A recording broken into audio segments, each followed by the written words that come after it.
welcome to the Backseat Huddle podcast, episode 44. As always, I'm your host, Tristan Weber, and I am still doing predictions, and today we are doing predictions for the NFC West. And I have a bit of a hot take regarding the Seattle Seahawks and the Los Angeles Rams, so you are going to want to stay tuned for that. But enough chat, let's just go ahead and get into it.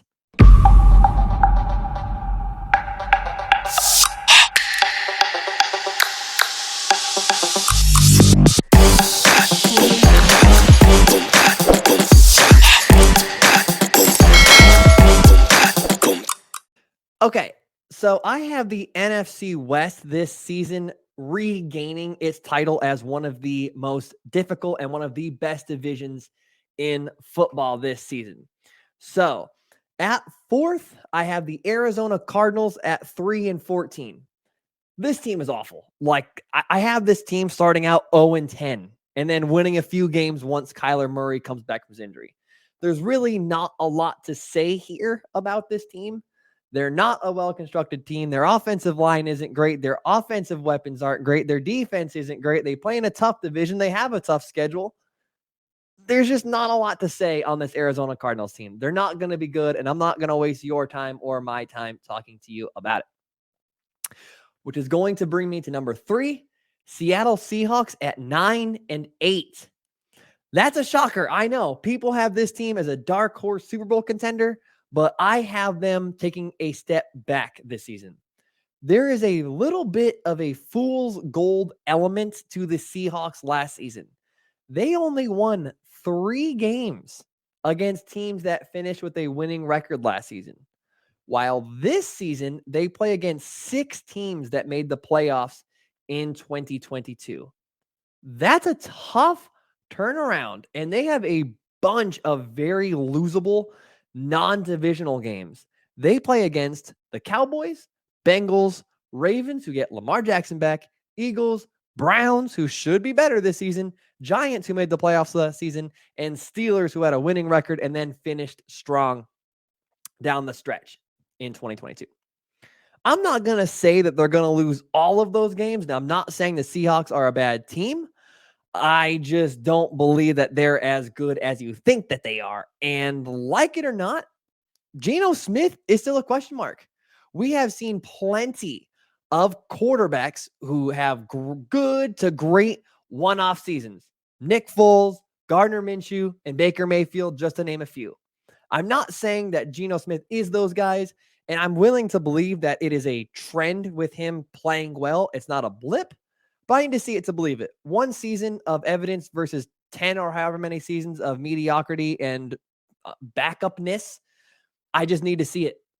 So the Seahawks have great offensive weapons, undoubtedly. But they also have an offensive line that's a question mark. And their young tackles struggled down the stretch last season. And they have some pass rushing dogs on their schedule. Look at the pass rushers that the Seahawks have to face this season. It's the cream of the crop. They play against Micah Parsons, TJ Watt, Myles Garrett, Nick Bosa, Aaron Donald. The Eagles' entire defense had 10 sacks last season, and the Ravens finished 6th in sacks. They had the 6th most sacks last season. That's tough for anybody, let alone a team that gave up the 10th most sacks last season. So once again, I'm not saying the Seahawks are bad. They're just a big-time step-back candidate for me this season. Last season, prior to the season, Vegas had them winning 4 or 5 games, and then they cakewalked an easy schedule into a playoff appearance. This season, they don't have that luxury, and they play against a lot of good teams, and I think they'll be okay. I definitely don't see a repeat of 2022, and I wouldn't be shocked to see this team just barely miss the playoffs. Number 2, the Los Angeles Rams at 10-7. This is a bad pick. Okay, I'm going to admit it. This is a bad pick here for me. I'm going to be coasting off of their past accomplishments by putting the Rams at number 2, but I'm not ready to give up on this team yet. It is really hard for me to think that the Rams are going to suck when they have either the second or potentially the best coach in the NFC and the second or third best quarterback in the NFC.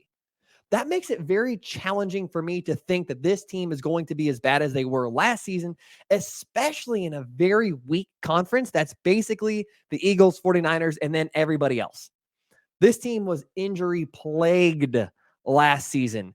They lost key guys from every single unit, and you can't expect a team to succeed under those circumstances, especially one as top heavy as the Rams are. And I just don't see them getting the injury bug in back-to-back seasons. The Rams' schedule is brutal to start, and I have them starting out 1-4. Their first 5 games are at Seattle, home versus 49ers, at Cincinnati, at Indy, and then home against the Eagles. That feels very fair to say they start 1-5. However, I have them righting the ship and putting together a string of wins in the meat of their season against teams like Arizona, Green Bay, Washington, and then they should win one against Seattle. So I have them going on a win streak, righting the ship kind of in the meat of their schedule. I don't have a ton to lean on statistically this season for the Rams, but I can't fathom a team that has a fringe Hall of Fame head coach and quarterback to just stink up the joint all season long. Like, they're both individually too good for that to happen. So assuming Stafford and Cooper Kupp are healthy, this feels like a team that should bounce back next season. Maybe they're closer to 9-8 than they are in 10-7, like I'm predicting, but I can't imagine the Rams sucking in 2023. And then at first, I have the 49ers at 13-4. Look, if anyone is going to make Sam Darnold or Trey Lance look good, it's going to be Kyle Shanahan. Personally, I think Darnold will win the job and they'll trade Trey Lance, but I still think that Shanahan is going to make it work. I am optimistic on the 49ers because they have one of the best rosters in the NFL. However, their schedule could be deceptively tough. They open the season against the Steelers, which is a big-time trap game if you're installing a brand new quarterback, which I believe they are. That Steelers defense is no joke. And then they turn around the next week and go up against the Aaron Donald and the Rams, which it isn't an easy task just by virtue of him being there. Then they also play the Bengals, Jaguars, Eagles, and Ravens later in the season. But, I mean, they're a good enough constructed roster. I believe those are all winnable games. The 49ers are a little weird for me because I could see them starting out 0-2, or I could see them starting out 7-0. So obviously having a question mark at quarterback like the 49ers do really makes it challenging to predict what this team will do. But I like what they've done. I like the way they built their roster. Their roster is fantastic. And once again, if there's any place to have a question mark at quarterback, it's in San Francisco, because if there's any place that's easy to play quarterback, it is for the 49ers. So all of that said, once again, based on the fact that the quarterback is a question mark, I wouldn't be shocked to see them win 11 games out of 13 like I'm predicting. But aside from that, I mean, there's really no reason to believe this team should slow down at all. Arguably the best roster in the NFL, paired with one of the top 3 or 4 coaches in the NFL, it's a recipe for success. The 49ers do it season in and season out, regardless of who they have under center, seemingly. The 49ers look good. No hot take from me here. So that was my show. It's a little shorter today. Once again, thank you guys for all listening, watching, whatever. Feel free to like and subscribe. Take care, everybody.